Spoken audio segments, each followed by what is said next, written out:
Good morning, and thanks for hanging out with me here in the garage on Project Mockingbird. We're going to get to doing body work. Yay! That's my enthusiastic voice. I know I struggle to make many comments on body work. I can get it done. I can do it. I'm just not like one of those areas that I love. I think the only thing I don't like more than body work is masking a car off. That's like the worst of the worst. But it's part of the process, getting this thing done, getting it sanded out, having an idea how to do it. But what becomes challenging is when I first start doing body work, it's not so bad. It's by the time you get from here all the way back to there. It's a lot of ground to cover to paint an entire car. It can be done. We're going to work through this, and I'm going to make it happen. And I'm going to highlight the important parts of doing body work to ease the pain or make your life easier, to maybe simplify the job. And like I said, probably the biggest thing to do, or the best tip I have, break it up in sections. Don't look at it as an entire car. Maybe focus on just the fender or just the door or a combination of the two and work your way around the car. Just to kind of break it up. Say, hey, here's my accomplishment for today. I got this done and I got that done. It's kind of like eating an elephant. You don't try to eat it all in one bite. It's just not going to happen. But anyway, let me get into showing you a few do's and don'ts, and then we'll go from there. So let's get this party started. Where do you begin when doing body work, right? Well, it depends on what you want when you're finished. You want your daily driver? Well, don't worry about a whole lot. Just load it full of body filler, sand it straight, paint it, and call it good. You want to build a car that's going to hold up and be a durable finish and long-lasting? I would suggest going the extra mile and stripping the car to bare metal to discover exactly what you have. It's amazing what you can sculpt at a body filler. You may think you have a great car until you start filing on it, and you kind of find out you got about a 1/2 inch or 3/4 inch of Bondo on the side of the car, or body filler, I should call it. Bondo's a brand name. But what I'm trying to say is you got to start with a good foundation. I like to go to bare metal so I can see if there's any rust, corrosion, body damage, welds, or anything that's just not ideal. And once I'm to bare metal, you need to clean the metal with an acid wash and then epoxy prime it, seal it up. That's what I've done here to the back of the car. This was that EDP coating on the door. I filed all that off. I still have to sand the EDP coating off of the hood, but you get the idea. Now, the thing about an epoxy paint, it's fantastic of sealing water out, but also has a little situation where putting stuff on top of it, you got to open it back up. An epoxy primer, depending on the brand, there's different flavors. Maybe you got one you like, but this stuff doesn't sand worth a crap. It really wasn't meant to do that. It was meant to seal up metal and be a good foundation. So I know when I had this car sandblasted, I epoxy primed everything that was not EDP coated. So unfortunately, I'm going to have to go through now and then key up or sand all this down and start doing body work on top of that. But like I said, it just doesn't blend or sand very good. So we'll have to do some things in between. That's what we'll show you on the video. But let's just start out. Bare metal, remove all rust by sandblasting or chemically treating or removing it by cutting it out if it's really bad. So at this point, this car, we'll call that metal work is done from front to back. I've got that body line lined up. I got the doors dialed in. I got my gaps where I want them. I weld on the edge of the door. Do not use body filler on the edges. On the face of it, sure, but not on the edge. Never. It'll never hold up. Same thing back here. I got this all lined up looking really nice. Trunk decks installed. So what I'm saying is get all your sheet metal mocked up if you want the best possible finish you can get. Now you want to ahead and put, like I said, we've already talked about that lower valence on it. That would be step one. That's going to be all your metal work. And let's check this out, the official book here of wisdom. Body working basics. Bare metal, I like the media blast. That's my favorite way to go. But you get the idea. So we've got all the bare metal taken care of. All the metal work is done. I'm pretty happy with it. Now, typically, I like to seal everything back up with epoxy. The idea of the epoxy is it holds moisture out or it prevents corrosion. Now, there comes a question. Can you put body filler on top of epoxy or do you put it on top of bare metal? Which one's best? The answer is both. Both are an acceptable repair. Now, back in the day, body filler went only on top of bare metal. That was the only way it would actually probably stick. But we've had enhancements in our body filler, and we've also learned that it sticks just fine to epoxy primer as long as the epoxy primer is laid down right. So this is a good corrosion foundation. So I like to do that.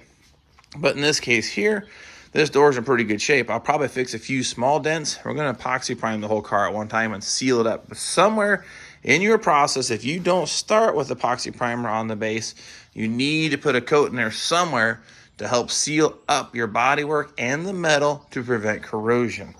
So then, of course, once you've got that taken care of, do all your body filling work. Now, you've got different types of filler. I went over that in the last video. Regular body filler a little bit right here. I'm working on that door edge some. And then what we use back here in the back, this is that all metal stuff. I did one coat so far and filled it in. I got both sides done, just a rough sand. I'm gonna say that's a good foundation for, that's that all metal stuff. It kind of has a silverish look to it. It's kind of cool stuff. Pretty durable. I believe it's actually waterproof too, but this is the area that I use that.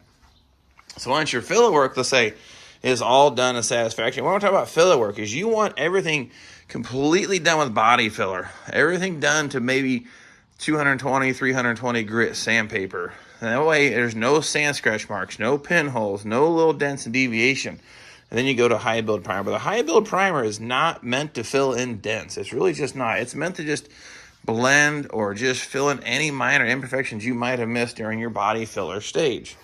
Once you get the high build all done and happy, sand that down to about the 320, 400 mark, depending on what color you're going with. But metallic colors, man, you want to really finish off with a super fine sandpaper, or the metallic will lay funny in the grooves and it may change the color.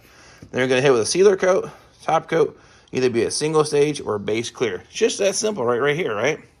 Well, we're going to kind of go through some of those steps, but that's the quick overview. But what I'm doing now is we're going to do a walk around the car. We're going to identify areas that need repair. So I'm running my hand and I was like, oh, I found a dent. Great. But that's a lot of ground to cover. So I found a dent up here. Then I find one there. Then I find one there. I find a little bit of ripple there. And I want to fix it. Well, how do I make note on the car body where all these bad spots or marginal spots are? I suggest using masking tape. Tear off a little piece. Make a little note. High, low, dent, ding, hello, goodbye. Whatever note you want to make, so you can come back and go, oh, there's my little bright green or blue reference mark to come back to a troubled area. Now, I understand, do not make no stress, do not use a permanent marker directly on the body surface. This stuff will even bleed through most epoxy primers and ruin your top coat. I use markers because they work good on here. The other thing I've been told you can actually use on body panels is pencil, but my producer won't let me have sharp objects. But the problem with the pencil is on top of bare metal, it doesn't really hold up. So this is the case here that one size fits all. It seems to work pretty good to me, so that's my tip. So you might see as we're progressing here, all these little pieces of tape, little notes for me to come back and take care of it.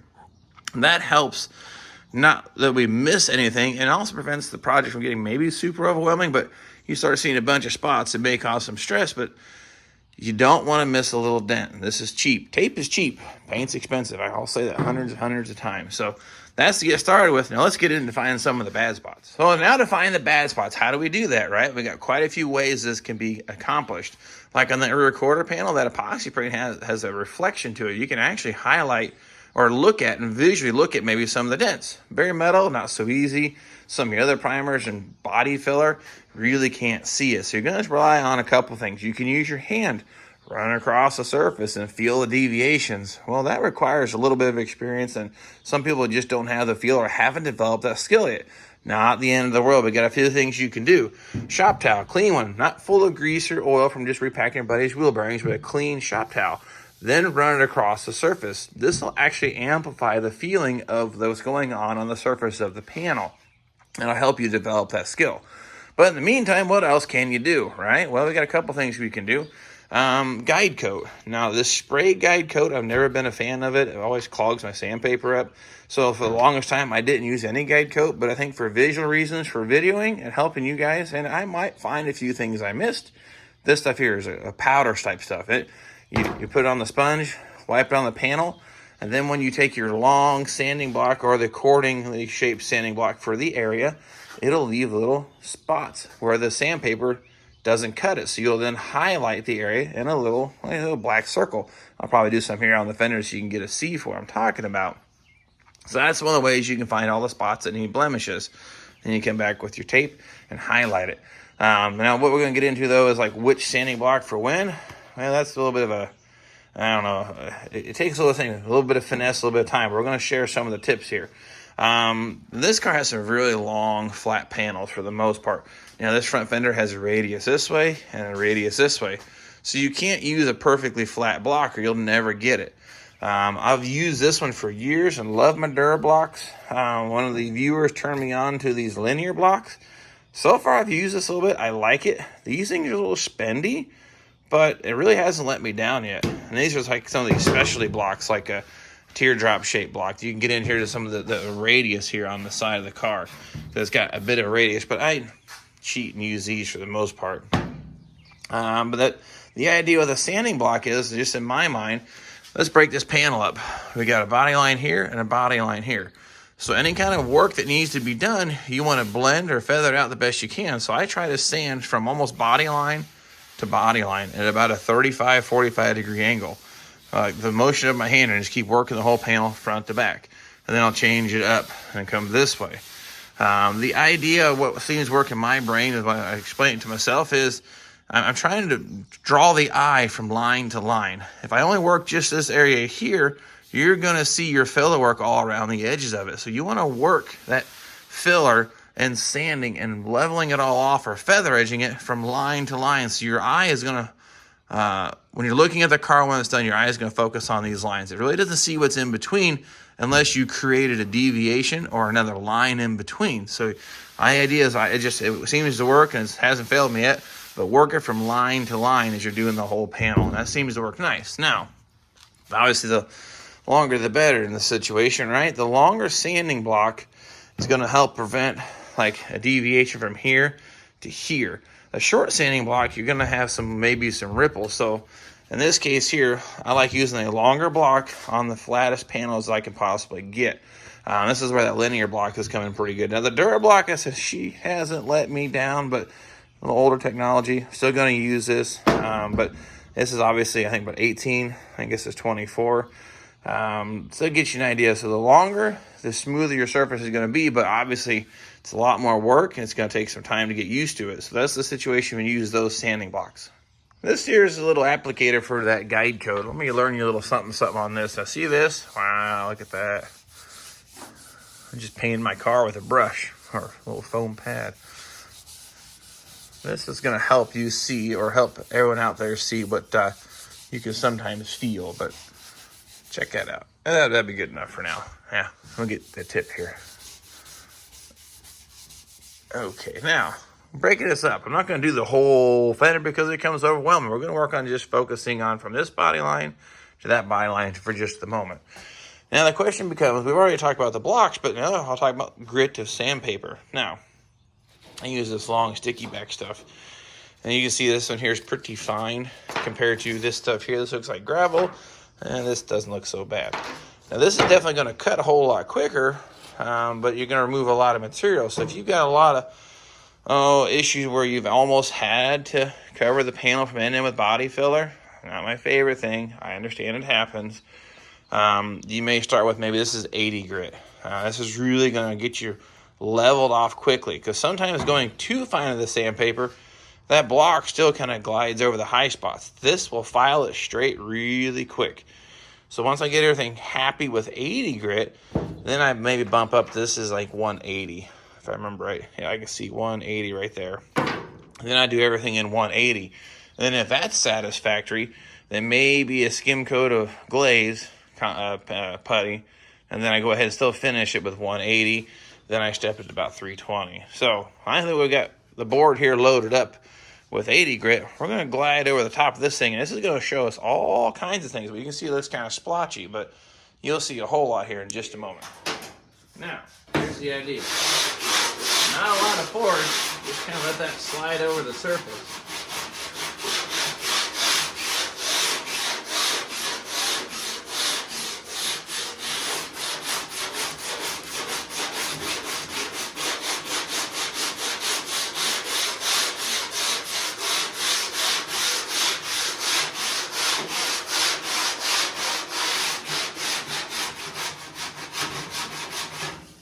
Now, I've already gone that way. Now we're going to come back this way.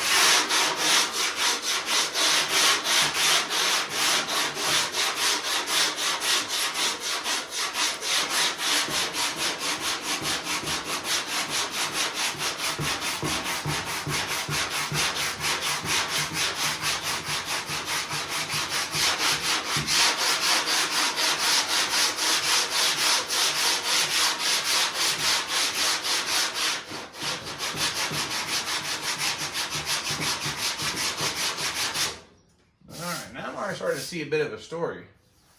low spot, low spot, low spot. This is standing kind of funny because I think it's in that radius, or it may have an issue. But I'm starting to see areas that this will show up in your paint as a low spot, and that would not be an ideal situation. But the rest of the fender's looking pretty slick. So this is going to require some kind of body filler to fine tune that back out. Let me get you in here really close. So we got some high definition going on now. I've upgraded if you guys haven't figured that out. Bare metal, bare metal. You're not going to sand any lower than bare metal. So we can't do anything with that. So this is a low spot. You can tell here how that black coating there, that guide coat, stayed here in our low spot. So this is area that's going to need a little more filler. And even technically some of these deep gouges, that's going to need a skim coat of something. Don't rely on just primer to fill those in. You'll have shrinkage. That's a real problem for us here. So not ideal. This is a low spot. This is bare metal. So this is areas that still need just a little more filler work to really get this in. Now, a little spot there, a little spot there. And look, this is bare metal again. So a little spot here. Now, this fender was an original fender, way overworked somewhere in its life, had been sandblasted, so it had some issues, and this is now I'm starting to see them popping through. Now, the lighter the color you paint the car, you may not see these if you just kind of feathered that out, but I know we can do better. I've got the tools to do it. We're making it happen, so I'm gonna mix up a little filler and take care of these. Or let's say you don't want to get to this, take your marker and with a piece of tape and put L for low spot or something like that, or D for dent, however you want to do it, with some kind of a dent, or just a piece of tape that's going to bring your eye back to the areas you have identified. So I think we'll mix up a little bit of filler and take care of these few little spots. Got our body filler mixed up. I'm using the wide metal filler, metal spreader. They work real nice for areas like this. You can really kind of keep the edges level. I can come through here and even fill in those sand scratch marks. Just like that, and that'll take care of those. Like I said, you want to get all your body working done with the filler, not with paint or primer. It just isn't meant for that. You'll have problems with the paint shrinking, and you'll have the highlights, those areas coming back through later, and you're going to regret it. So, all right. Take care of that one.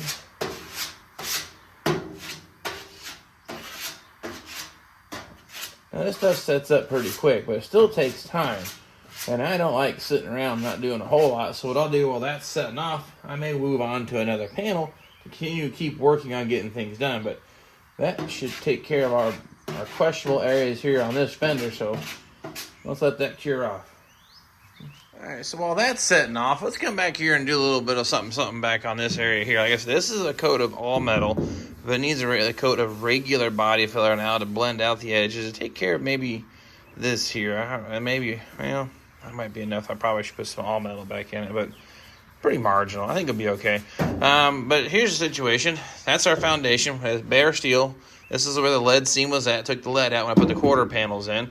And now I refilled it with the all metal. I'd love to learn how to work with lead someday, but today is not the day. So we're going to go this route. But we're going to put a coat of body filler on like I did there at the front of the fender. And you're starting to see now, I got some green tape starting to pop up. What you can see, I said in this primer is enough of a reflection. I must have dinged that somehow. I bumped into it, but I got a little dent right there. It needs some addressing. That's my little tape. So I found another use for that crappy green tape.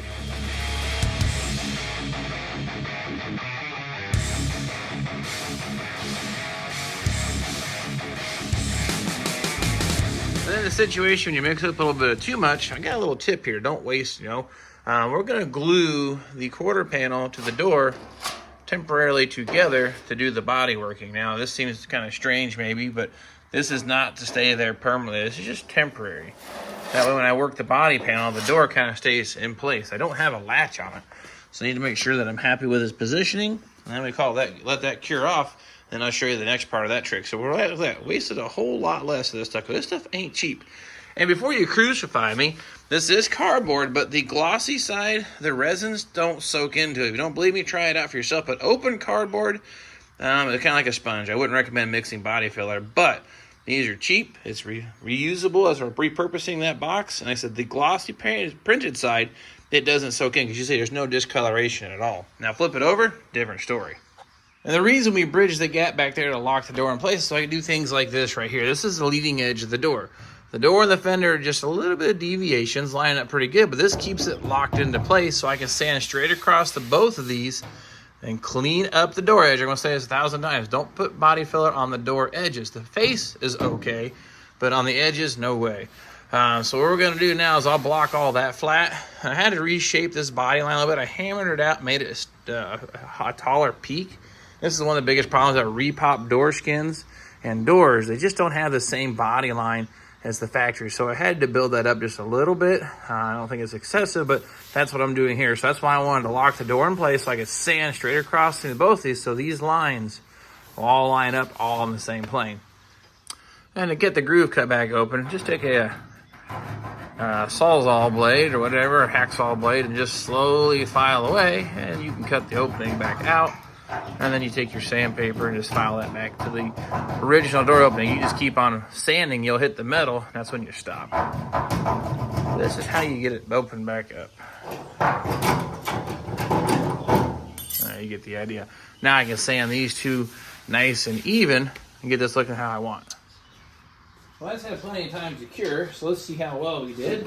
Same pattern, so we're just going to follow it the best we can from top to bottom, from line to line.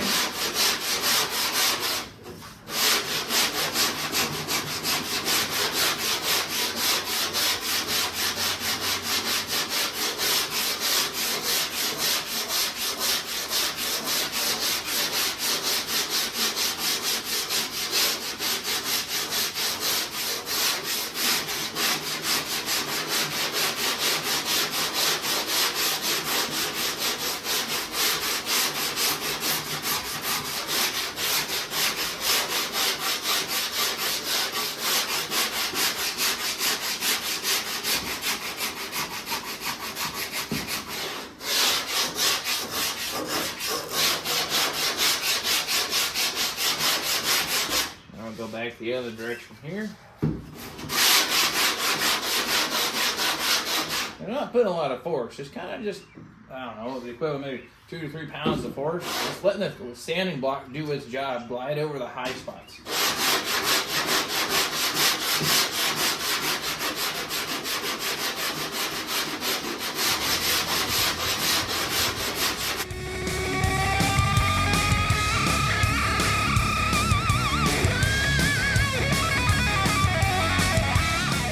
So what's that look like all up close? Well, I really can't tell. On camera, you don't get the whole benefit of knowing what it actually feels like. But that bad spot's taken care of. All the low spots are good.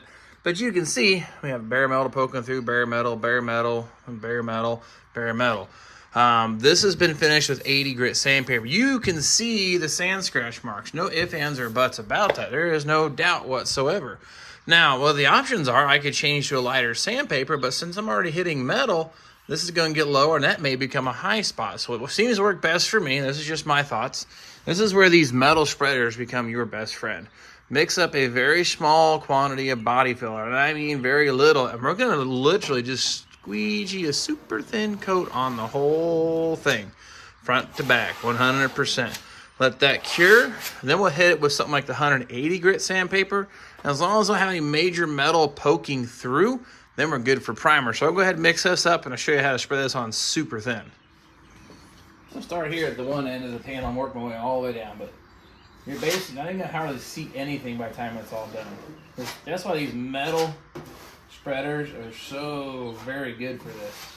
You really can't tell that I've even put any fillet on there for the most part. It's just that thin. Now, once it sets off and cures, then you can go ahead and sand it down. But it should sand pretty quick. But we're basically just filling in all the little sand scratch marks, any pinholes, anything that might have been left over. But these metal spreaders, you can put a lot of pressure on them and just kind of squeeze it out. Seems to work pretty nice. I got sold on these on the last car I did. Prior to that, I used the plastic ones, but I really couldn't get it to really spread out as thin as I wanted it to. You can see almost hardly any visibility on that at that end at all. Now, I'm only going to focus on one panel at a time, because it gets to be a pain in the butt, especially on the ridge or the lines, that I want to leave a glob behind anyway. So basically, work this thing here from end to end just like this, block sand it, and then this should be ready for a primer coat. Probably going to go with an epoxy to get things sealed up, because I got a lot of bare metal exposed underneath this, so I'd really like to seal up my work. And then as soon as that epoxy flashes off, go ahead and hit it with probably 2 coats of high build primer. This would be a fantastic foundation. I really shouldn't need hardly any block sanding when I'm done, so it should go pretty quick after this. So, but you get the idea. Do the whole thing end for end this way here. Hit it all about 180 grit sandpaper, and at least this part of the car will be done. All right, here's what that looks up like really close. Get some really high definition going on. And it still actually looks like all the sand scratch marks are in there, but I assure you, let's fill all that in with an ultra thin coat of filler. The filler disappeared and went somewhere. It's on here. Now you may be asking yourself, why not just go ahead and coat it with primer and be done with it, right? Well, primer will shrink over time. And even that glaze coat, I've been reading on that, sometimes that stuff shrinks. That's like my last for tiny little imperfections when I get on this stage here. If I still see any kind of things I don't like, maybe I'll mix up a little bit of that. But at this point, though, give it a few more minutes, but to hit this with 180 and everything looks good, this part will be ready for primer. All right. Now, I jumped to this block here because it's just easier to work with. No real particular reason. Probably still use the other one, but I'm going to use 180. Go ahead and block the entire thing one more time here to see how this all works out. But it's the same pattern. Go from line to line and work it. All we're going to do is just base pick off any kind of part where that spreader just didn't lay out real nice. There's a few little spots here and there, but you can see it coming off pretty easily. So this should give me a super ultra smooth finish that's going to work out real nice with the primer on. Action's cutting really quick here too. Now, I don't want to get too carried away because I'm starting to see some bare metal. That's as low as you can go. I've already said that, but you don't want to keep sanding around because that'll actually become a high spot and it'll bleed through in all your work. So we're doing just enough here to take the one layer off and then fill in all the sand scratch marks. It's kind of the goal. Doing the same thing, going from line to line, doing an X pattern. Don't just go forward and backwards. Don't just go up and down. You want to try to blend it from line to line so it distracts your eye.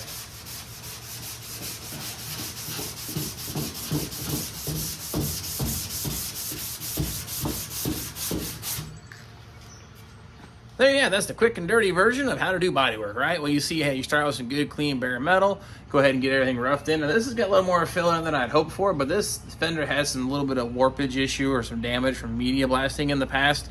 So I hammered and dollied and worked on it, but this is probably a little more than I normally see on my project. Like the door. The door, you see just a little bit of filler here on the front and on the back edge. That's it. That's about all I normally need to get things straightened out. But this one, on the other hand, it kind of looks like one of those professional shops, loaded from end to end. That's a pretty common practice. It's not something that's super thick. You're still probably a credit card thickness or less.